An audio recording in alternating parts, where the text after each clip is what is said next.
கடவுள் மாதிரி பாக்குது. நான் யாரு? இந்திய திரைப்படங்களில் சில முக்கியமான படங்கள் வெளியாகும் போது இந்திய சினிமா வரலாற்றையே திருப்பி போடுற அளவுக்கு சில சம்பவங்கள் பண்ணியிருந்திருக்கும். இன்னும் சில படங்கள் அந்த படத்துக்கான வரலாற்றை படைச்சிருக்குன்னு சொல்ல முடியும். இந்த மாதிரி படங்கள் இப்படி இந்திய சினிமாவுக்கு முக்கியமான பங்களிப்பு கொடுத்துருக்குன்னு சொல்லிட்டு இந்த வீடியோல பார்க்க போறோம். இந்த மாதிரி படங்கள் ஹிஸ்டரி மேக்கிங் பண்ணும்போது முக்கியமான ஒரு விஷயம் இருக்கு. அது என்னன்னு சொல்லிட்டும் இந்த வீடியோல சொல்றேன். இந்த படங்கள் எல்லாம் ரிலீஸ் ஆனதுக்கு அப்புறம் இந்த ஜேர்னரை பேஸ் பண்ணி நிறைய படங்கள் எடுக்க ட்ரை பண்ணியிருந்திருப்பாங்க. ஒரு சில படங்களை ஃபாலோ பண்ணி எடுத்திருக்கவே முடியாது. அதெல்லாம் என்னென்ன படங்கள்னு சொல்லிட்டு இந்த வீடியோல பார்க்கலாம். நானி ஹீரோ படத்தோட ஆரம்பத்தில் வெறும் 10 நிமிஷத்துக்கு வருவார், இறந்து போயிடுவார். ஒரு ஈய வச்சு மட்டுமே படம் எடுக்கணும். எந்த அளவுக்கு இன்ட்ரெஸ்டிங்காக எழுத முடியுமோ அந்த அளவுக்கு ராஜமௌழி அவர்கள் எழுதியிருப்பாங்க. சொல்ல போனால் பாகுபலியோட ஒன் ஆஃப் த பெஸ்ட் மூவின்னு என்ன கேட்டால் நானி படத்தை தான் சொல்லுவேன். ஒரு ஃபேமஸான ஹீரோ இல்லை, சிஜியை வச்சு ஒரு கேரக்டர் ஃபுல்லாக பண்ணணும். பயங்கரமான சிஜியை அந்த டயத்தில் கொடுத்துருப்பாங்க. சமந்தா அவர்களோட கேரக்டருக்கான எமோஷனல் ரைட்டிங் ஆகி இருக்கட்டும், கிச்சா சுதீப் அவர்களுக்கான பெஸ்ட் வில்லனிசத்தை இந்த படத்தில் கொடுத்துருப்பாரு. ராஜமௌழி அவர்களோட பெஸ்ட் திங் என்னன்னா, ஒரு சின்ன ஈயை மட்டும் வச்சு நம்பி ஒரு படம் எடுக்க முடியும்னு நினச்சதே பெரிய விஷயம்.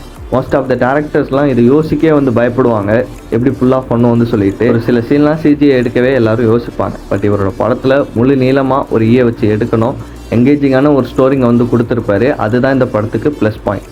படம் முழுக்கவே லாஜிக் இருக்காது, ஆனால் பார்க்குற ஆடியன்ஸ்க்கு லாஜிக் இல்லை. அந்த கேரக்டருக்குள்ளே எல்லாரும் போய் கனெக்ட் ஆவாங்க. ஒரு ஈய மட்டும் வச்சுமே இவ்வளோ பெரிய இட்டு கொடுக்க முடியுங்கிறது ராஜமௌழி அவர்களோட பொட்டன்சியலை காட்டுது. தங்கல் இந்த படம் ரிலீஸ் ஆகிறதுக்கு முன்னாடி இந்தியாவை தாண்டி ஒரு படம் சைனாவில் மிகப்பெரிய அளவுக்கு ஓடுது அப்படின்னு சொன்னால் யாருமே நம்பியிருக்க மாட்டாங்க.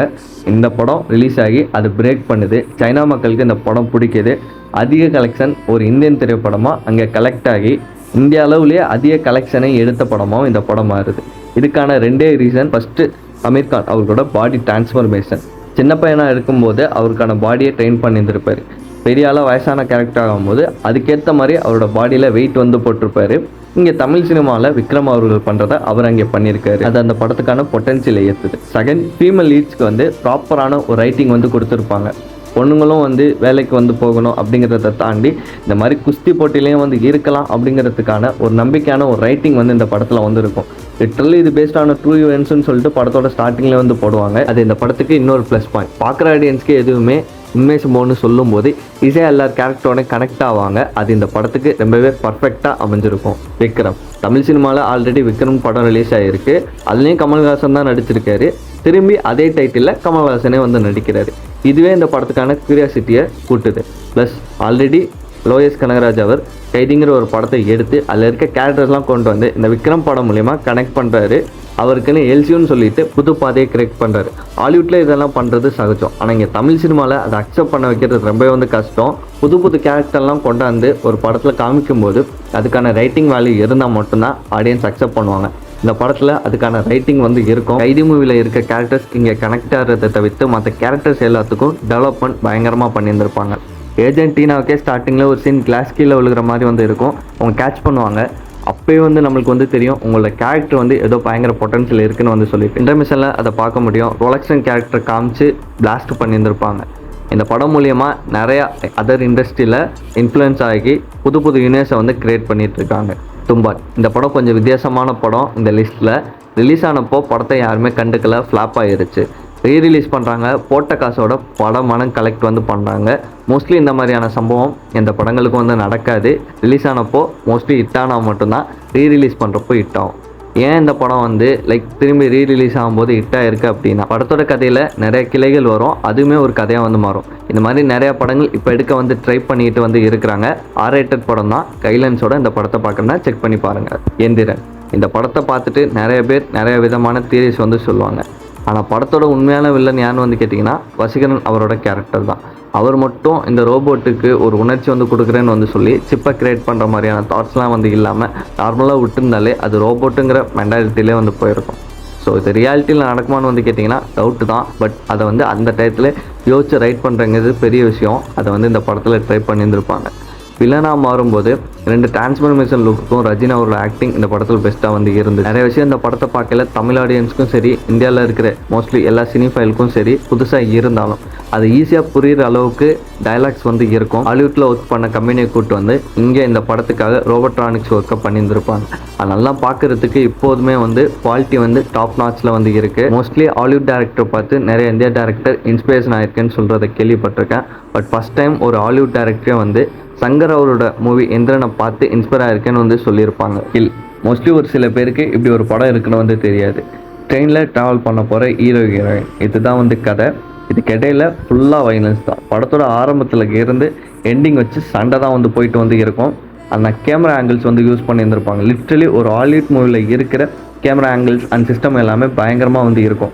பார்க்குற ஆடியன்ஸ்க்கு அது என்கேஜ்மெண்ட்டாக இருந்தனால வயலன்ஸையும் தாண்டி படம் வந்து நிறைய பேருக்கு பிடிச்சதுக்கான ரீசன் இதுதான். ஸ்க்ரீன் பிளே வந்து பயங்கரமாக இருக்கும். பார்க்குற ஆடியன்ஸ்க்கு எந்த ஒரு இடத்துலையும் போரிங்காக வந்து இருக்காது. நிறைய ரைட்டிங் டீட்டெயிலிங் வந்து கொடுத்துட்டே வந்து போவாங்க.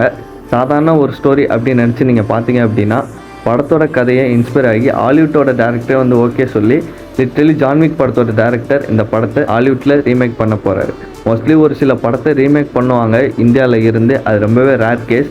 பட் வைலண்டிக்காக ஒரு படம் இருக்குங்கிற போது அது ஹாலிவுட்டில், அதுவும் ஜான்விக் மாதிரியான டேரக்டர் ரீமேக் பண்ணுறாருன்னா படத்தோட பொட்டன்ஷியல் அந்த அளவுக்கு வந்து இருக்குது. இந்த படத்தோட வெற்றியை பார்த்துட்டு தான் நிறைய வைலண்டிக்கான மூவிஸ் எடுக்கலாம் அப்படிங்கிற நம்பிக்கை இந்தியன் சினிமாவுக்கு வந்திருக்கு. திருஷ்யம் எனக்கு தெரிஞ்சு சிங்கம் மூவிக்கு அப்புறம் நிறையா ரீஜனலில் ரீமேக் பண்ணப்பட்ட மூவினா இதுதான்.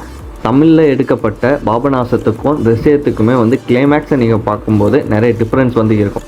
அங்கே ஒரு ரைட்டிங் வந்து போயிருக்கும். லைக் இந்த ஒரு இடத்துல தமிழ் ஆடியன்ஸ்க்கான ரைட்டிங் வந்து கொடுத்துருப்பாங்க.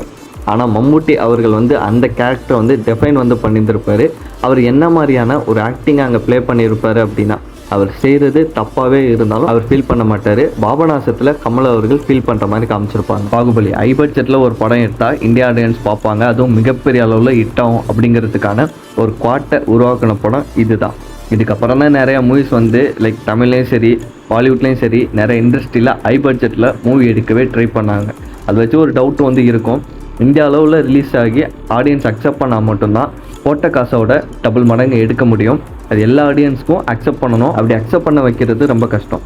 இந்திய ஆடியன்ஸ்க்கு ஒரு மாதிரியான மென்டாலிட்டி வந்து இருக்கும், தமிழ் ஆடியன்ஸ்க்கு ஒரு மாதிரியான மென்டாலிட்டி வந்து இருக்கும். ஸோ இப்படி எல்லா ஆடியன்ஸையும் கனெக்ட் பண்ணுற மாதிரி ரைட்டிங்ஸ் இருந்தால் மட்டும்தான் ஒர்க் அவுட் ஆகும். இந்த படத்தில் எல்லாமே வந்து இருந்திருக்கும். அது இந்த படத்தில் கதை நல்லாயிருக்கும். அதை தாண்டி இவங்க சீன்ஸ்க்காக ஒரு கதைகளை வந்து உருவாக்கியிருப்பாங்க. அது பக்காவாக ஆட் பண்ணனால பார்க்குற ஆடியன்ஸ்க்கு ஒரு பெஸ்ட் எக்ஸ்பீரியன்ஸை வந்து கொடுத்துச்சு. ஃபாரினர்ஸ்லாம் மோஸ்ட்லி இந்தியன் பீரியாடிக் மூவிஸை பார்த்துருக்க வந்து மாட்டாங்க, ஏன்னா குவாலிட்டி இருக்காதுன்னு சொல்லி தள்ளிடுவாங்க. இந்த படத்தோட குவாலிட்டிக்காகவே நிறைய ஃபாரினர்ஸ் இந்த படத்தை பார்த்துட்டு என்ஜாய் வந்து பண்ணாங்க. இதுக்கப்புறம் உங்களுக்கே தெரியும் ஹை பட்ஜெட்டில் அதுவும் எல்லா கண்ட்ரிஸ்க்கும் ரிலீஸ் ஆகிற அளவுக்கு பொட்டன்ஷியலாக இந்தியாவிலேருந்து படம் எடுக்கலான்னு விதை போட்டது இந்த படம் தான். இப்போ நம்ம பார்த்த படங்கள் எல்லாத்துக்கும் ஒரு முக்கியமான பாயிண்ட் ஒற்றுமை வந்து இருக்குன்னு சொல்லியிருந்தேன். அது படங்களோட கதை. எல்லா கதைகளுக்குமே வந்து வேலிடான ஒரு ரைட்டிங் வந்து இருந்திருக்கும். அதுதான் இந்த படத்துக்களுக்கான சிறப்பு. அதனால அந்த வரலாற்றை மாற்றி எழுதும்போது ஆடியன்ஸ் ஈஸியாக வந்து அக்செப்ட் பண்ணியிருக்காங்க. முக்கியமான விஷயம், நம்ம சேனல் மெம்பர்ஷிப்பில் புதுசாக ஒரு மெம்பர் ஜாயின் பண்ணியிருக்காங்க. அவங்களோட நேமை ப்ராப்பராக எனக்கு ப்ரொனவுன்ஸ் பண்ண தெரியல, பட் நான் அவங்கள ஹார்ட் வார்மிங்காக ஐலர் ஃபேமிலிக்குள்ளே உங்களை வெல்கம் பண்ணுறேன். இங்கே சொல்ல முடியாத நிறைய விஷயத்த மெம்பர்ஷிப் வீடியோவில் சொல்கிறேன். நிறைய வீடியோஸ் அண்ட் இன்ட்ராக்ஷன்லாம் அங்கே நடக்கும். உங்களுக்கும் ஐடியா இருந்துச்சு அப்படின்னா ஐலர் ஃபேமிலிக்குள்ளே ஜாயின் பண்ணிக்கோங்க. அடுத்த ஒரு வீடியோவில் பார்க்கலாம். டாட்டா.